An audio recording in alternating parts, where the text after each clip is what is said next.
Ouch, I hurt myself. What do I do now?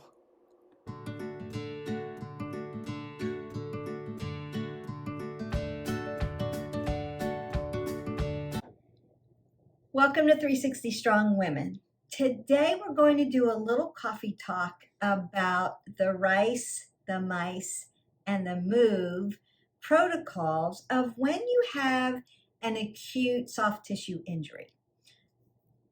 If you are doing any type of exercise program or movement program, or you're just living life along the continuum of your life, you're going to come across an acute soft tissue injury. I want to talk about what do you do when the pain strikes and what kind of protocols can you use to heal and move you forward on your wellness journey, because we want to keep you moving forward. People have the idea that if you injure a part of your body, you're out. You have to, one, not move, and two, not move anything else. And that's actually not what the science says. So I want to clarify some things just to give you some knowledge and some information, and then go through some of the protocols that you can use to help you heal quickly.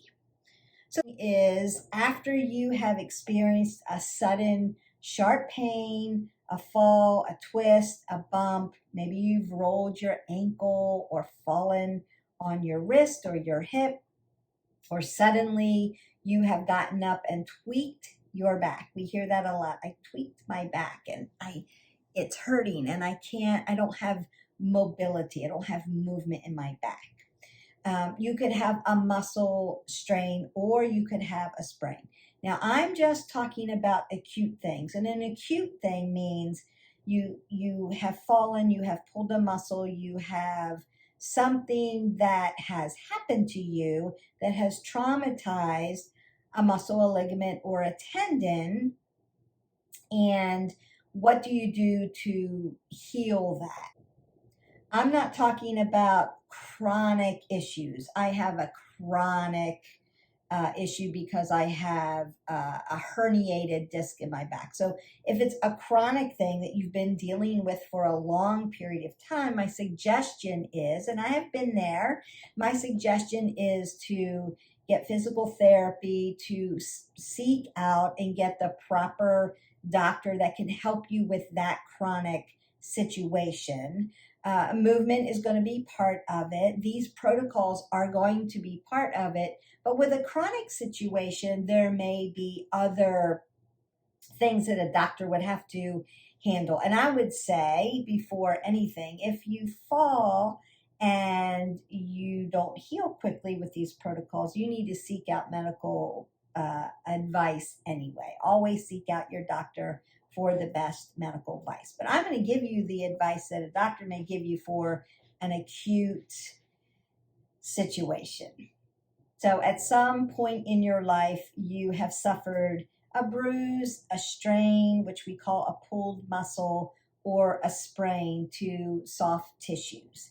And that is usually located at a joint. Could be in your neck, your shoulders, your hips, your knees, your ankles, or your wrists. So they're usually located at a joint system in your body, and you have fallen, twisted, pulled, moved the wrong way suddenly, and now you have bruising, swelling, redness, pain at that site. I'm going to guide you through those protocols and give you some advice on what to do and how to move forward. So the first thing we want to do, we have fallen and we have swelling, redness, tenderness, can't put pressure on our situation. You want to first properly assess the injury. Is the injury a strain or a sprain? And you may need to seek medical advice to determine whether it is a sprain, a strain, or a skeletal issue. So you could have like a stress fracture in your foot and you're finding it hard to put pressure on. For skeletal issues, you have to seek out a doctor and get an x-ray to determine if there's been a break or a fracture. And some of them are hairline fractures, so they're very hard to see. And then there'll be protocols for that. You can only see a skeletal issue with an x-ray. A doctor can tell you it may be X, Y, or Z.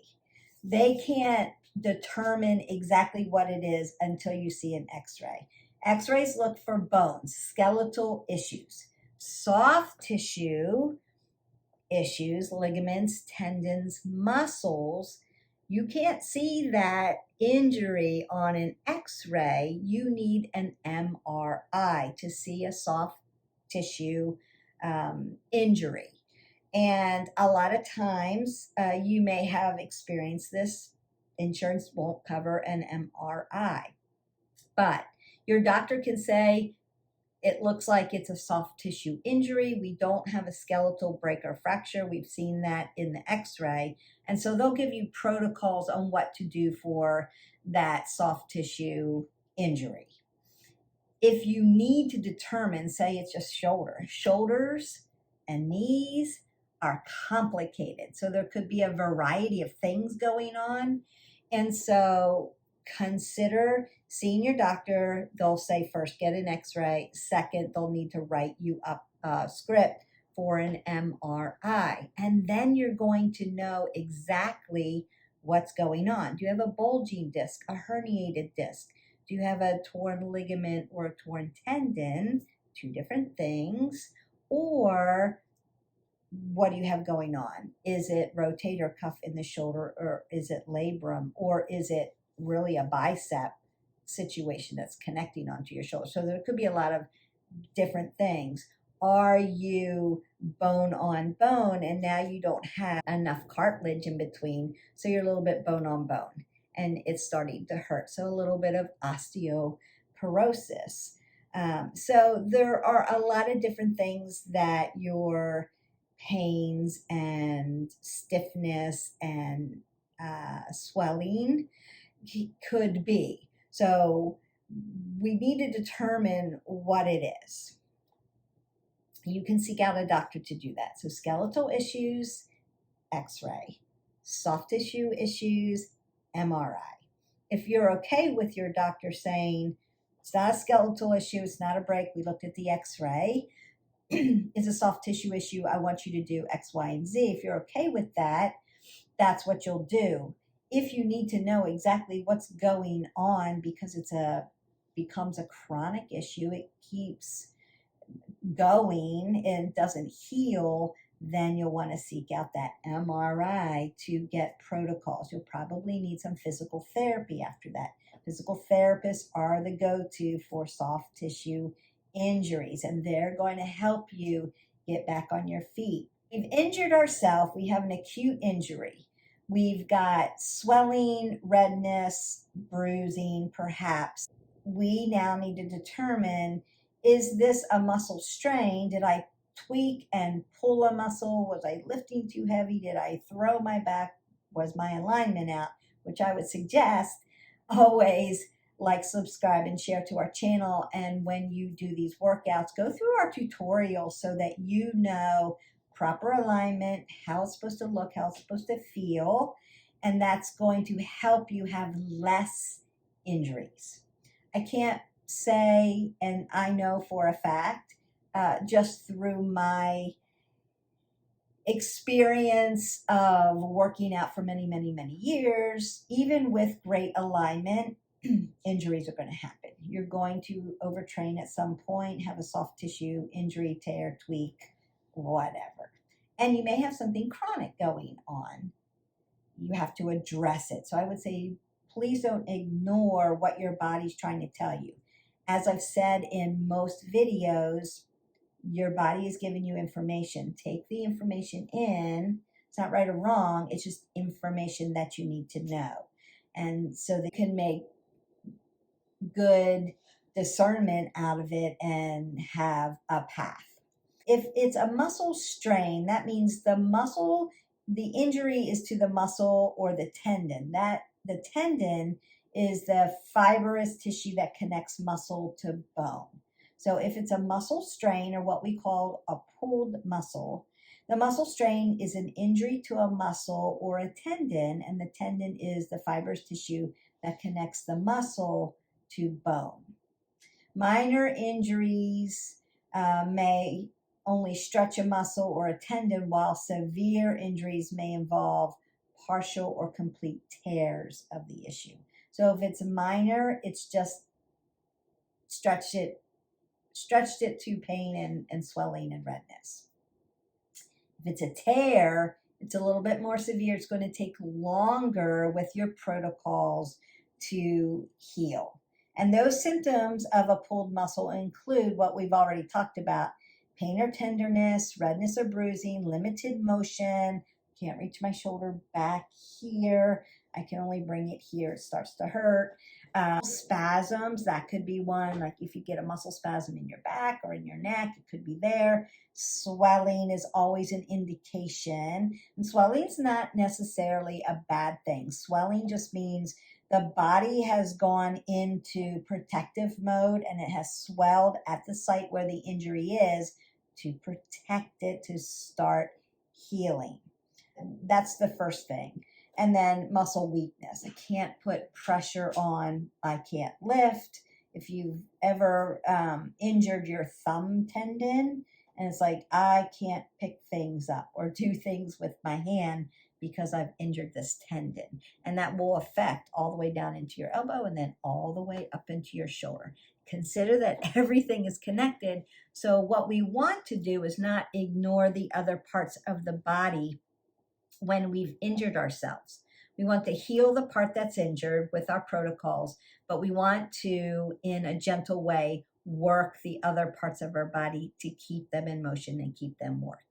We've talked about what a muscle strain is. What is a muscle sprain? So they're a little bit different. A muscle sprain is the stretching of the tendon of ligaments, that tough band, your tendons, like your knee tendon, the tough bands of fibrous tissue that connects two bones together in your joint. So a sprain. We get a lot of sprains.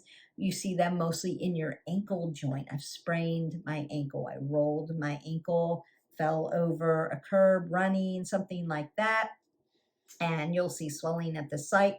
And there could be a lot of football players and a lot of athletes get high ankle sprains just because of the pivoting motion that they do, and they've rolled their ankle and now they've pulled and torn or overstretched that tendon, and now it's swollen and injured. You will see with a sprain, you will see joint pain and muscle pain. So together, joint pain and muscle pain. Swelling, joint stiffness, my joints hurt. They don't want to move at the area.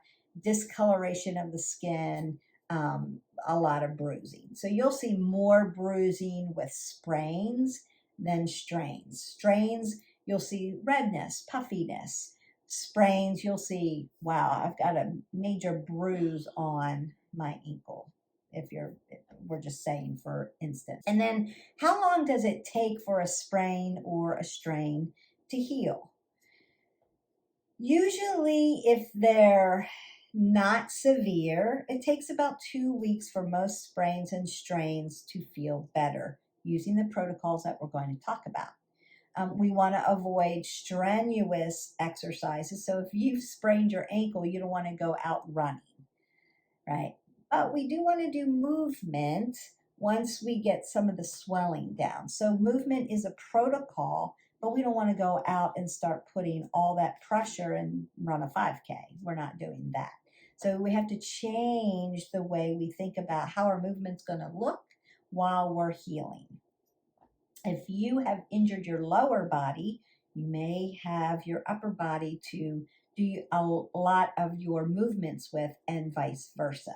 So there's lots of body parts that we can move, and then we gently work the adaptations for that injured site to get us back to health.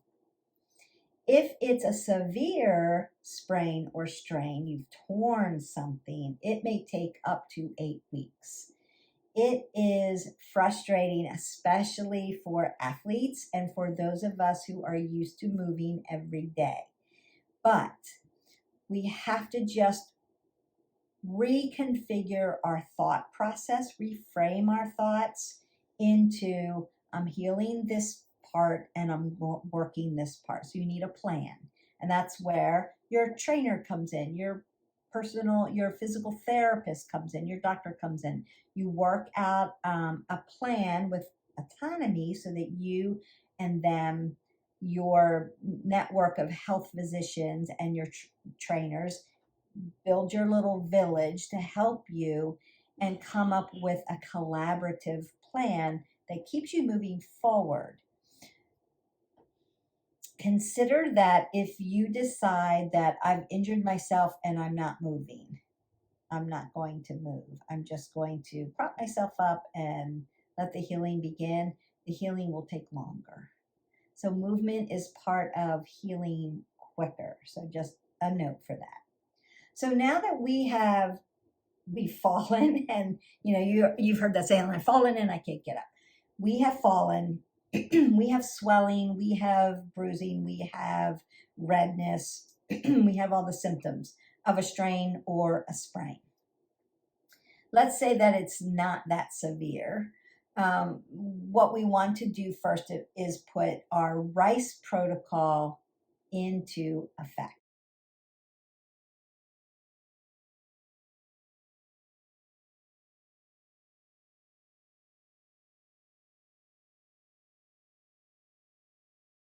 So, whether you're an athlete, a weekend warrior, a person that just does daily activities, soft tissue injuries can put a damper on your routine for sure. They get frustrating, they mess with our heads. We just need to have a plan and know what the protocols are so that we can heal and keep moving forward. We want to stay on our wellness journey. And so the question to me all the time is, Beth, how can I do that? I've injured my body. What do I do? We have determined what the injury is. Is it at the joint? Is it a ligament, a tendon? Consider that you have checked in with your doctors and they have given you an x-ray, an MRI, and they've given you the information. So now we know what to look for and what our symptoms are. And now we need a plan. We need the protocols. So with the right knowledge and tools, you can minimize the impact of the injuries and get back to doing what you love. And that's what this video is all about. I'm going to go through the protocols with you and just give you some knowledge on what do I do when the pain strikes. The first protocol is called RICE, and it's an acronym, and it means rest, ice, compression, and elevation. Rest, ice, compression, elevation. RICE would be used maybe your first day that you're injured. We don't want to stay resting too long, depending on the severity. So if it's very severe, your doctor's going to tell you how long you should rest. You may want to rest the injured area before you begin PT and movement and all of that and adaptations. However, you want to move other body parts. It just comes as I've fallen and I need to take a day to start recovering and healing. Consider that rest doesn't last very long. Even if you're resting the injured area, you're going to be moving other areas because it's really important to have oxygenated blood flowing through the body because that helps with healing those injured areas. So if you're moving one part of your body, even if you're resting another part of your body, you're still healing. So that's really important to know. Rest doesn't mean I'm not going to do anything.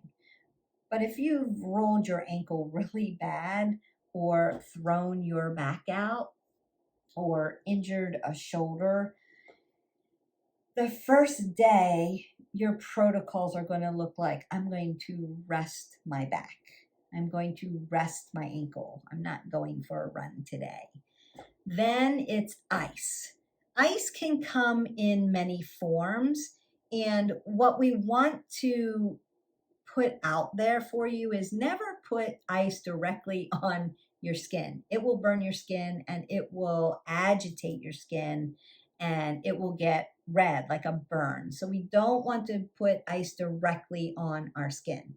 We want to use towels and ice therapies.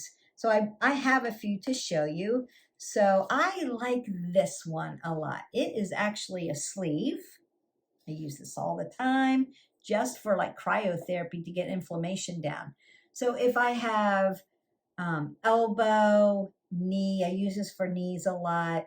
If calves are hurting me, this sits in my freezer. It's really soft and malleable. And you can also put this in the microwave for heat as well.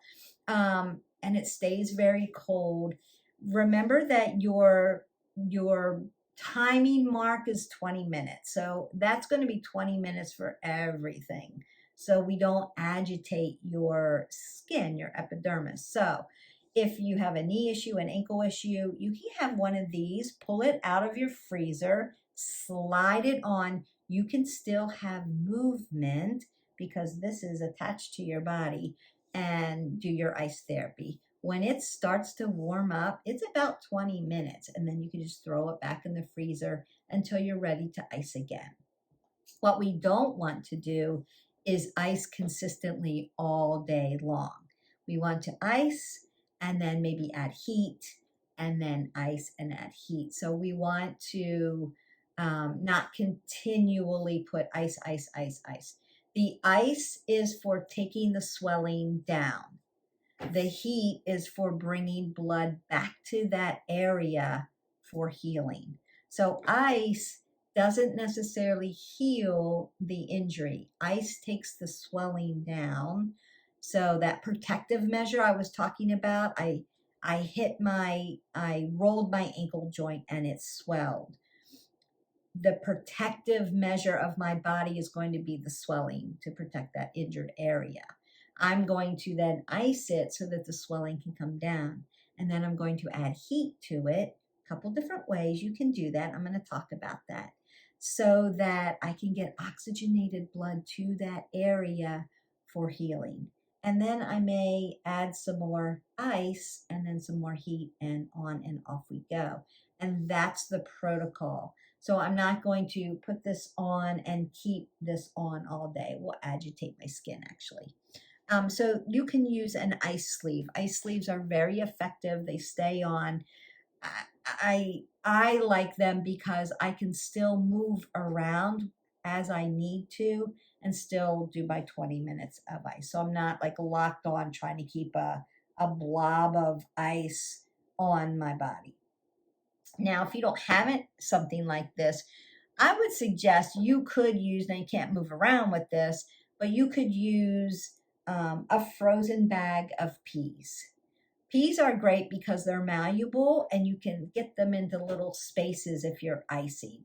Like if you had some tightness up into your shoulder, up into your neck area, you can flop it over and it's going to crunch in there and get into that area. And then when it starts to melt, you know your 20 minutes is up and you need to throw it back. Now, if you're using peas or frozen vegetables, you're not going to eat those frozen vegetables. You're just using it as an ice pack. So it goes back in, and then when you need it, you get it back out, and on it goes because they defrost and frost and defrost and frost. I also have this, and it has a band on it. So this is like for knees, or you can fit it up onto your shoulder. And then the gel is soft, so it's gets very, very cold, but it's protective. And you can slide this right on and it fits all up around the knee. So your patella is right here. And then it ices up the knee that way. So it gets your LCL and your MCL really nicely. And and there's movement. You can still have extension and flexion in your knee and still be icy. So those are really good things to have on hand as first aid. If you have an acute injury, you can go right to the ice to start getting the inflammation down. The other thing that I do, if you're runners, my runners out there, and you've ever had plantar fasciitis, you're going to want this bad boy. So what I do is I take these little tiny water bottles, about 4 ounces, and I put it in the freezer. As you can see, it is solid and frozen. And while I'm healing, so say here's my foot, I need to roll on it. And I'm just going to roll back and forth, get up into that joint and roll back and forth. This actually feels good on my hand. So if you have any kind of osteoarthritis, this is good. So it gets the inflammation down, and you can roll it. Same thing, 20 minutes. And then that gets right up into the arch of your foot, really nice. And then throw it back in the freezer, and you can use that as therapy. Again, you're going to be icing and then adding some heat, and then icing and then adding heat. So we've got rest and we've got ice. The next thing is compression. As you begin to start your movement and your adaptation, or say you have to move around your house, you have to go to work, you may need compression to stabilize an injury. And compression comes in all sorts of ways. Now, I didn't bring my kinesiology tape out because you would have to know how to tape somebody, or you would have to know where to tape yourself to use kinesiology tape. But it's a very effective form of stabilizing muscles around a joint system.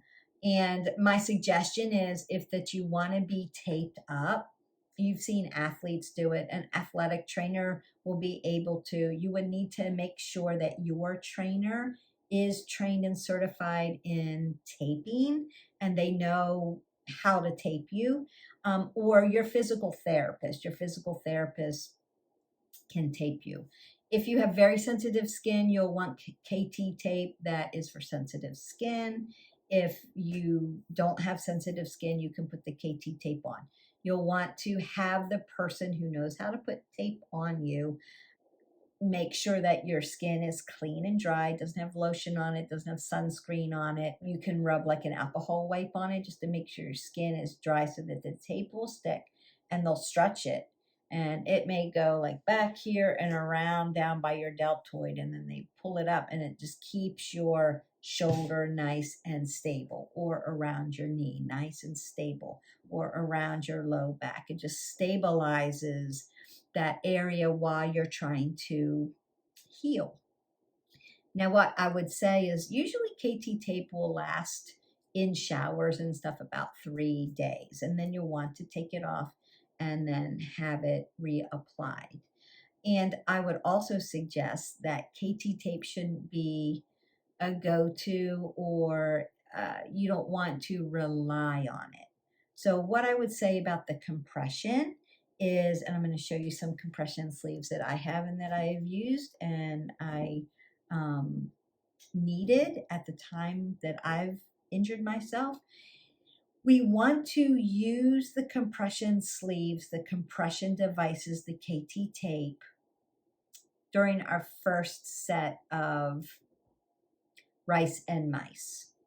And we need the stability while we're healing, but we don't want to rely on the stability. So for instance, if I had tendonitis in my elbow joint, and what we would call painter's elbow or tennis elbow, if you've ever had that, it's usually an overuse of the tendon by painting or tennis. If you're an avid tennis player, at some point you've had swelling in the tendon and it's rubbing and it hurts. And so you'll put on an elbow sleeve, and this will slide right on Go right up to your elbow. Now I have compression. I can flex and extend my elbow without feeling the pain in my elbow. What you want to do is wear your compression when you have to use it. So if you are a painter by trade and you have to paint while you're healing, you may want to use your elbow compression while you're painting and then take it off. Do your ice protocols, your heat protocols, your physical therapy or your movement protocols. And then when you need this again, you'll put it on. Or I only wear this when I am playing several matches in a row, something like that. So we're not relying on compression. We're using compression as a stability point until we are healed, but we're not wearing it all day. We don't sleep in our compression. We're not relying on it, if that makes sense. So elbow sleeves. Again, I talked about that thumb tendon. Here's one that is a thumb tendon. So your thumb slides up in here, and the protocol would be, see if I can get this on, comes up here, keeps that tendon, and then it comes around and attaches. So now I have stability, and I could actually, and I'm actually torn this tendon before, and while I was doing movement as far as lifting things, I would put this on until this healed while I was exercising it to get it stronger again. I would wear this for stability. So if I had to hang on to something, I would put this on for stability. When I wasn't doing that, I took it off and did my other protocols for healing. So I wasn't relying on this, because what happens is when you rely on your compression sleeves and you wear them all the time, the muscles around the joint will weaken. And now we're not only are we hurting, but we've weakened the muscles, tendons, and ligaments. If you've ever had a cast on for a long time, remember how they used to put those hard casts on? Now I'm aging myself. Those hard casts on you, and then they took them off, and you're whittled away to nothing, and your muscles are weakened all around the joint, and it looks like just a bone hanging off of you. That's what would happen if you just constantly relied on and wore your compression sleeves. Use compression for stability. It's part of the protocol. We just don't want to rely on it. We're just using it while we're healing. So this would be a knee compression. They come in all kinds. This is a sleeve, just like the elbow one. You slide it on, fits around the patella. They also have knee wraps, depending on the injury in your knee, depend on what kind of stability your doctor will ask you to wear. This one's a sleeve so that I can extend and flex my knee and have movement in it. I can exercise in this while it's healing, but it gives me stability. So it won't fall out from under me. If you've ever had that happen where your knee just collapses out from under you and you don't have the strength, that would be a sprain or a strain. So you don't have you have muscle weakness. But I don't want to wear this all the time because I don't want my calves or my quadriceps or my hamstrings to weaken around my knee joint while I'm wearing this. And then there are back braces, and they come in all kinds. So if you have surgery, you're wearing the turtle thing. You've seen people who lift heavy things, they wear these. If you are lifting something heavy, I would say consider wearing a back brace to stabilize your low back, your lower lumbar, while you're lifting something very, very heavy, maybe that you're not used to, if you don't have an injury, to avoid an injury, but not rely on it, not wear it all the time. But if you've had a lower lumbar injury, this may be something that you would want to have. So while you're healing that area, you have stability. So getting up out of a chair isn't as painful because you've got the stability to move out of it until you are healed. So that is compression. On rest, ice, compression, now we have elevation. And elevation just means you want to elevate the injured area the best you can closest to your heart. And that's what that means, because you get the fastest, easiest blood flow. I have a shoulder injury or an elbow injury or a wrist injury or thumb tendon, right? Joint issues, and I've got a sprain or strain somewhere along this continuum, my arm's not going to hang down here.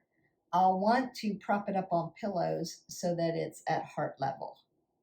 And that's going to help ease and quicken. First of all, it elevates you up so you get fast blood flow from the heart right to the injury, from the heart right to the injury. It's down here, it's got to go all the way down. So we want to get it elevated. Same thing with your knee. I'm going to elevate it. I'm going to prop all these pillows up and put a bolster under it so that it's close to my heart and it's easy to get blood flow there. Same with your foot, same with your leg. Your hip, we don't want to offset the hips. So just leave them as balanced out as you can. You may need to put a lumbar pillow behind you for stability or wrap the back brace around you. And so that one's easy. That one's elevation. And you're just doing that for a few days just to start the healing, to get the blood flow. The heat therapies are going to do the same thing. Rice, we do that immediately. We probably do the resting for 1 day or 2 days, depending on the severity. So rest, ice, compression, elevation. And there's a lot of schools of thought about rice and mice. So I'm just giving you the protocols. Consult with your doctor to see which one they want you to do longer.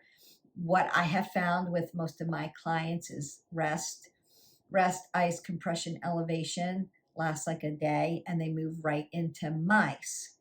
And your mice protocols I'm going to talk to you about next.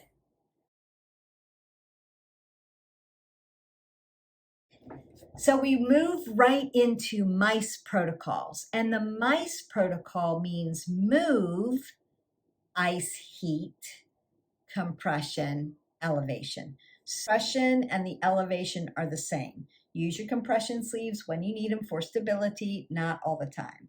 You use the ice and the heat protocols on and off. So I'm still icing when I need to. I'm still using my ice sleeves when I need to. But I'm adding heat therapy and or soaking heat therapy. And so it's going to be ice and then heat and then ice and then heat. A few times throughout the day, sprinkle it out. What the heat therapy looks like could be a heating pad. Don't want to directly put the heating pad on our skin. Again, you're going to put a towel down. You can get these sleeves, like I've got the ice sleeve, and put it in the microwave. Just make sure, if you have very sensitive skin, you're not going to put it directly on your skin.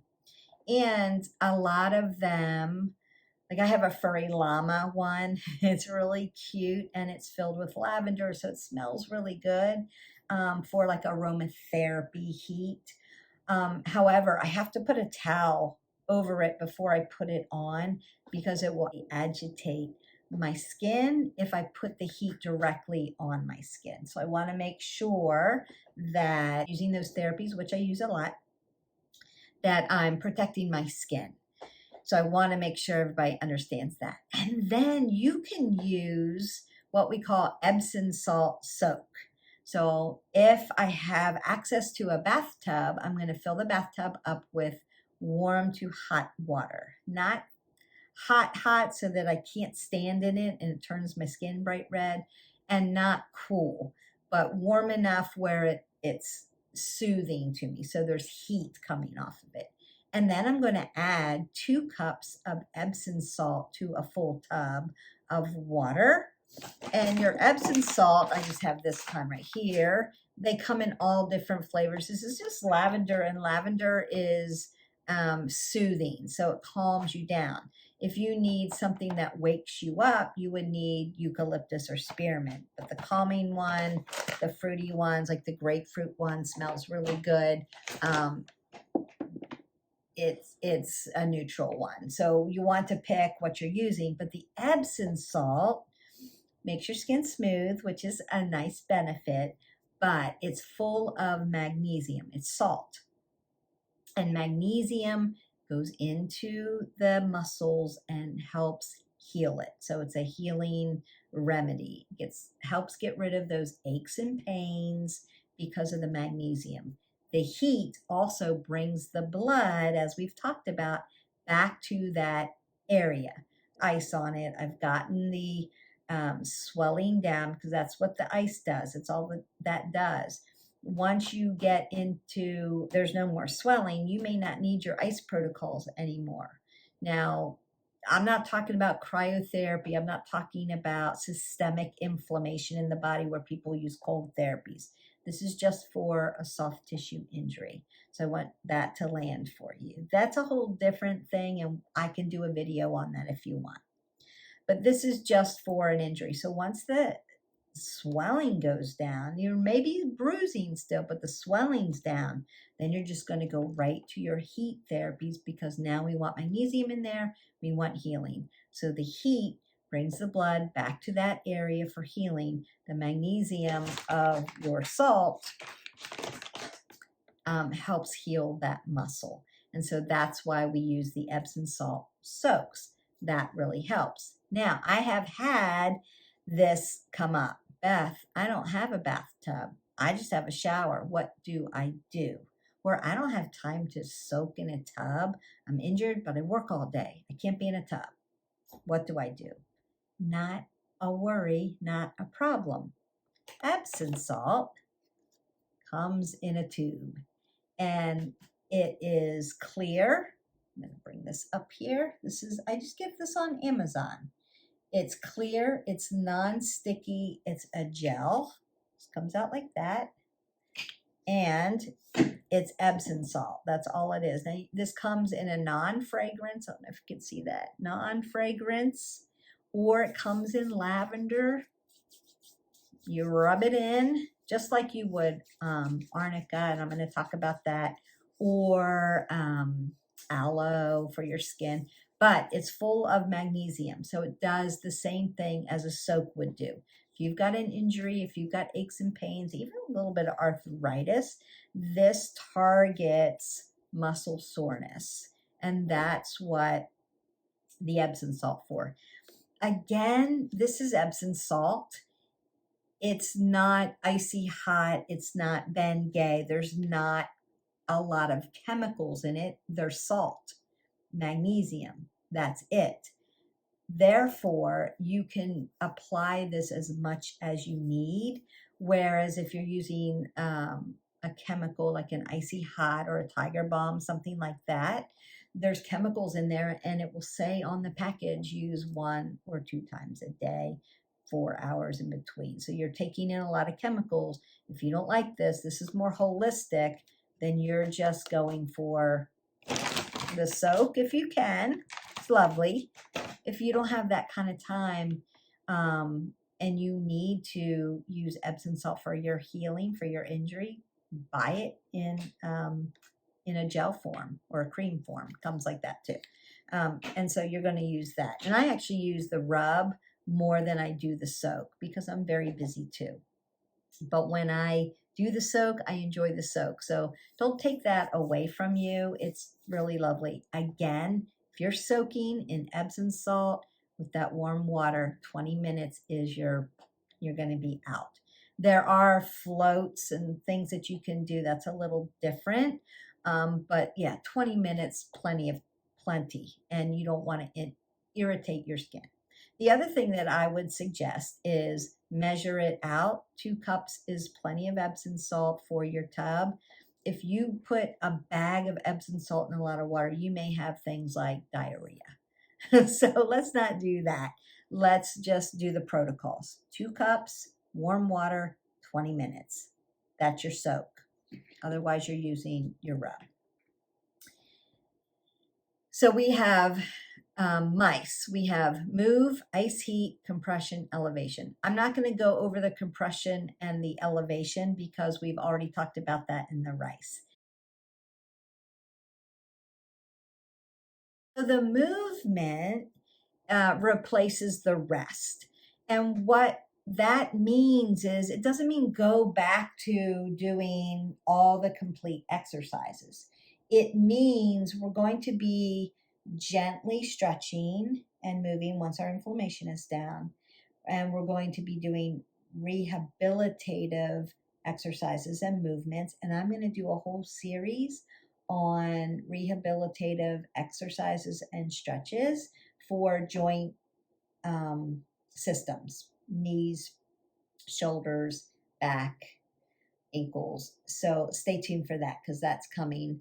And or you're headed to your doctor, you're going to get a script for physical therapy, and they're going to teach you what to do, and you're going to do them. And I would suggest, this is a strong suggestion, if you have been to physical therapy or when you go to physical therapy, because along the continuum of our life, we're going to injure ourselves and we need to learn how to heal our bodies so that we can keep moving forward.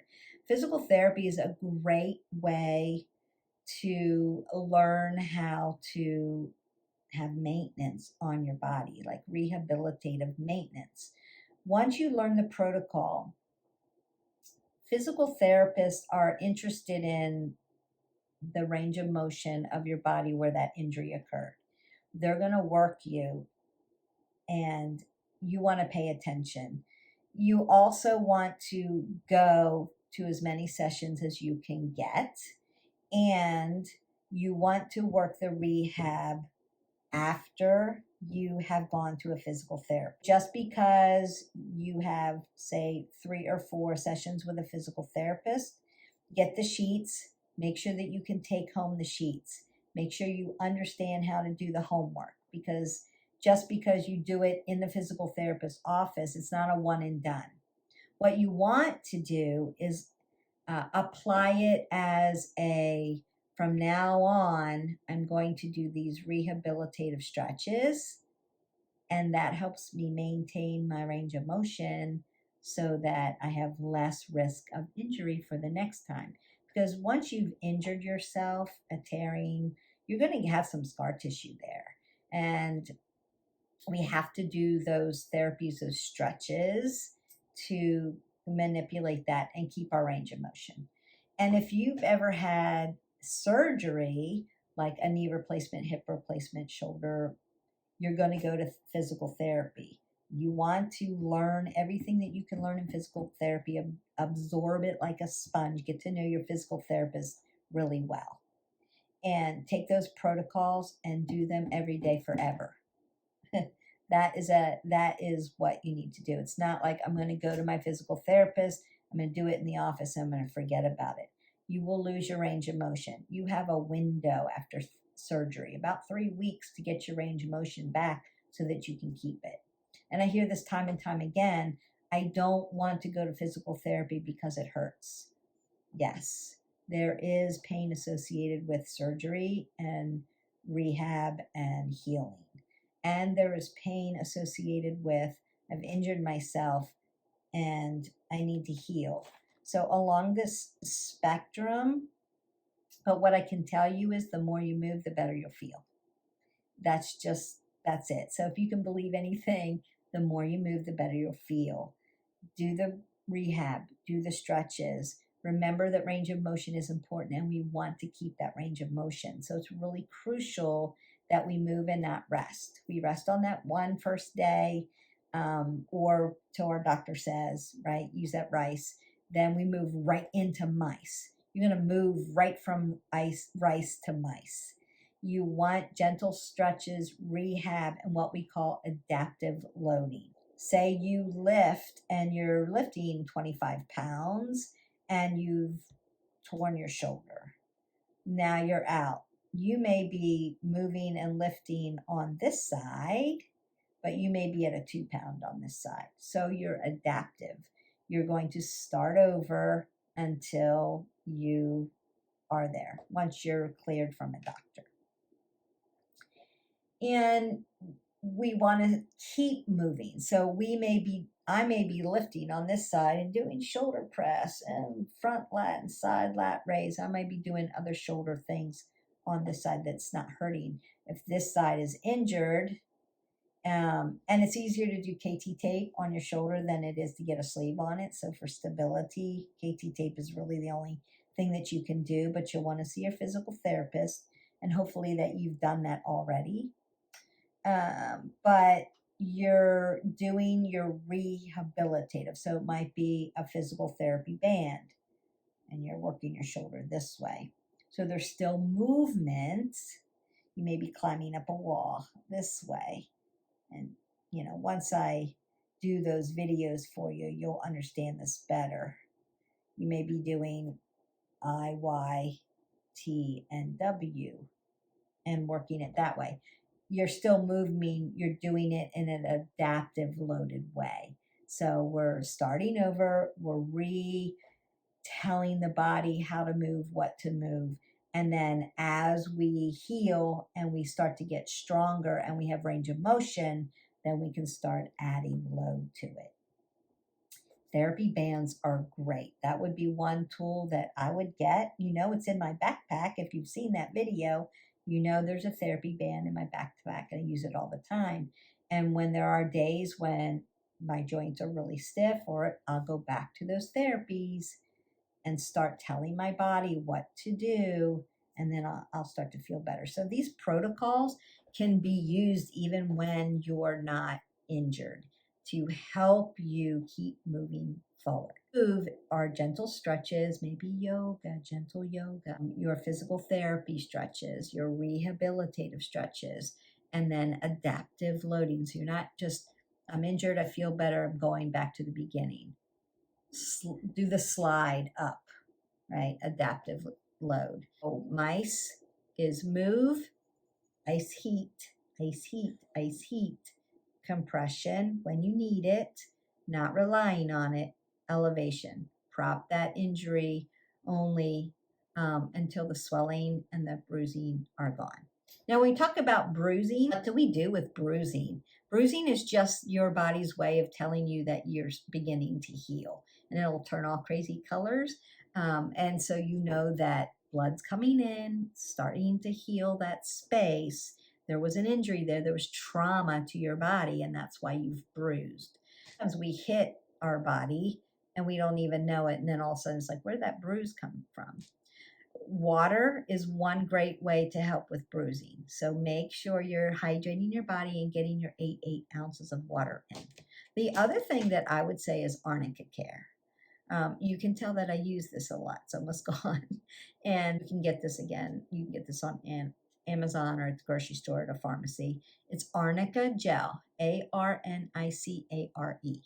Arnica is an herb, and it quickly absorbs into your body. It's non-greasy, just like the Epsom. It helps with aches and pains, just like the Epsom, so one or the other. But arnica helps with bruising. So if you want to get rid of your bruising quickly, you're just going to rub arnica in. And if you've got an older adult in your life that you're helping to take care of, arnica gel may be a go-to, because as we get older, our skin starts to thin out and bruising happens just by rubbing against a table. You can bruise. So arnica is a great way to help with stiffness, muscle pain, swelling from injuries, but bruising. Arnica is for the bruising. You can also get arnica in little tiny pills. They're about the size of sea salt, and you can ingest them, and that will also help with bruising. Now I would ask a doctor about that, and you may have already been prescribed arnica to take 2 days before a surgery, because it helps with the bruising, so you don't bruise so much after a surgery. So that's what we do about bruising. That was a question that I had, so I wanted to address that. Those are your rice and your mice. And then we move to move protocols. Movement, not rest. You're moving. And consider that when you're in mice, that you're moving your body with uninjured parts. So if you have an injury in your lower body, you're moving your upper body in some part. So you can do a little workout from a chair and not disrupt the healing that's going on in your lower body. If it's vice versa, you can take a walk, compress where you need to. Maybe you've got an elbow sleeve on and you can move your legs and do a lower body workout that way by just movement.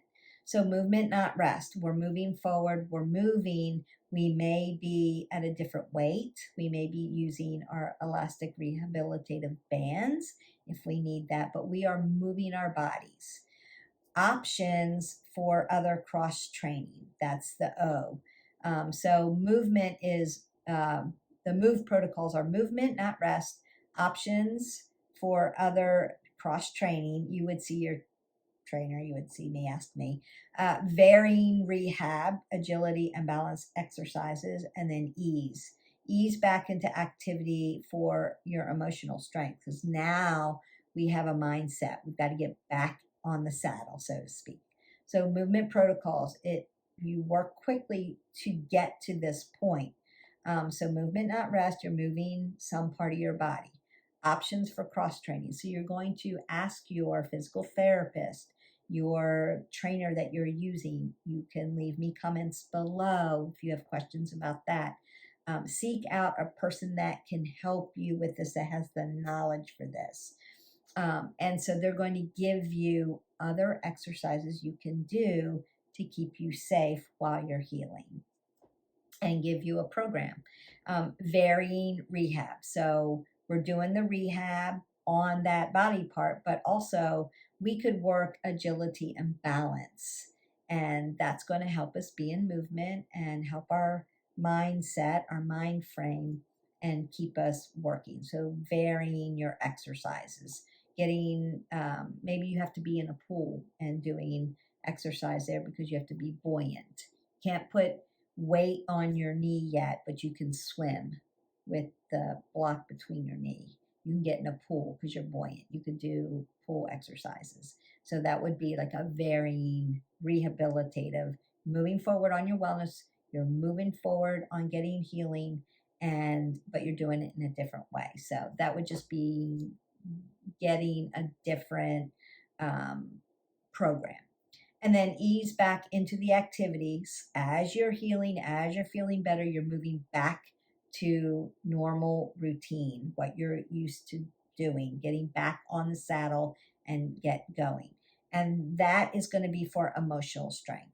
Because the last thing we want to do with our mind is, I've hurt myself, I can't do that anymore, I'm scared.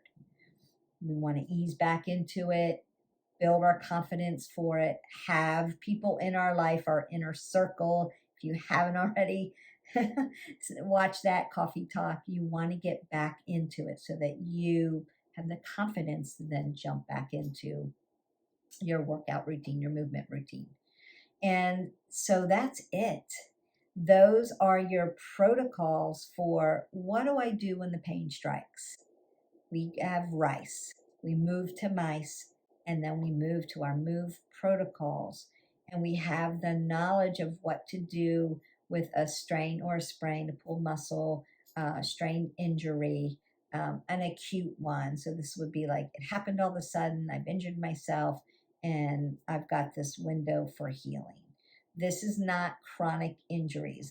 That's something completely different, although the protocols are still there. There would be just more to it and more advice from your doctor about what to do. So surgery may be something that's on the table there for you, or long rehabilitative physical therapy. That could be another thing. So there's different programs. It all matters with insurance. That's all crazy. But you can do rice, mice, and move. So I hope that learning about these protocols and these therapies has been helpful for you, because along the continuum, as we work this wellness wheel and keep our bodies moving and healthy, we're going to injure ourselves along the way. That's the way it is. It's done everything from break my back to, tear my thumb tendon. And I'm still moving forward.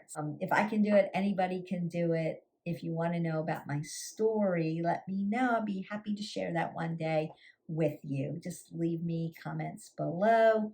Don't forget to like, subscribe, and share so that you can get all our workouts, our coffee talks on wellness, what to do, how to do it, and our healthy recipes.